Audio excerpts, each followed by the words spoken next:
Struzig. Bonjour François Struzig. Bonjour. Alors vous êtes photographe, on va revenir dans quelques instants sur ce que vous faites habituellement. Vous ne faites pas que des reportages sur la Pologne, mais vous aimez bien quand même la Pologne. En tout cas, de très belles photos là qu'on peut voir dans le dernier numéro de Voyage Voyage. Mais alors François, on va revenir un peu vers vous. Vous êtes un habitué de ce genre de sujet dans des endroits difficiles. Il y a tout un projet là. D'ailleurs, vous avez un site internet qui s'appelait Simply Human. Beaucoup de choses. On peut voir aussi des agriculteurs du fin fond des Ardennes, bien de chez nous.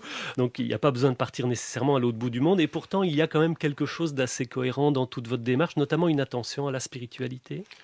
Voilà, en fait, surtout ce qui m'intéresse, c'est de raconter des histoires de gens.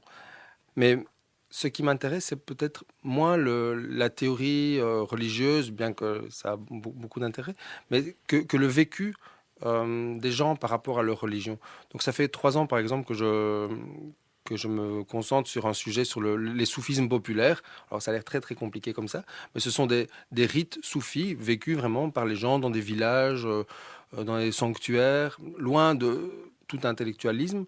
Mais les gens le vivent vraiment au plus profond d'eux-mêmes. Et ce qui m'a intéressé, c'est de raconter ces histoires-là sans aucun jugement.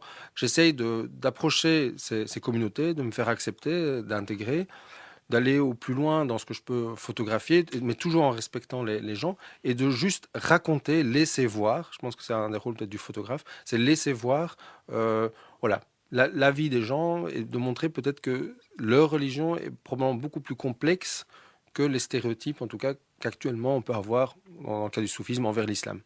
La photographie, François Struzig, c'est un bon instrument pour rendre compte de ça. Je, je pense que c'est un bon instrument parce que ce n'est pas envahissant. Déjà, je voyage toujours seul. Je n'ai pas d'équipe. J'ai un appareil photo de marque allemande assez petit, qui ne fait pas de bruit, qui n'est pas technologiquement imposant quand je fais ce genre de reportage.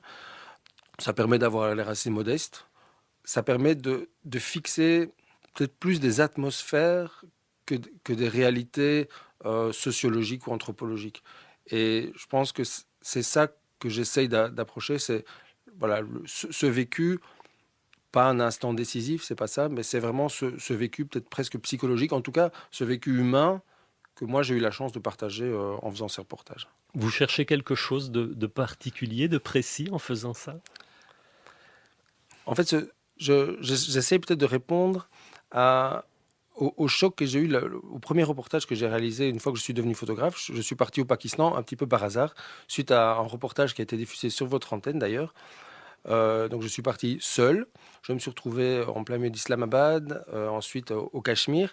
Et je me suis retrouvé face à une société que je ne comprenais pas, que je ne connaissais absolument pas. J'ai fait des études en langue slave. Et c'est ce choc qui m'a permis de comprendre il y a un autre monde. Un monde que je ne connais pas. Et, et là, je me suis dit, il faut que j'arrive à le comprendre. Il faut que j'arrive à rentrer en contact.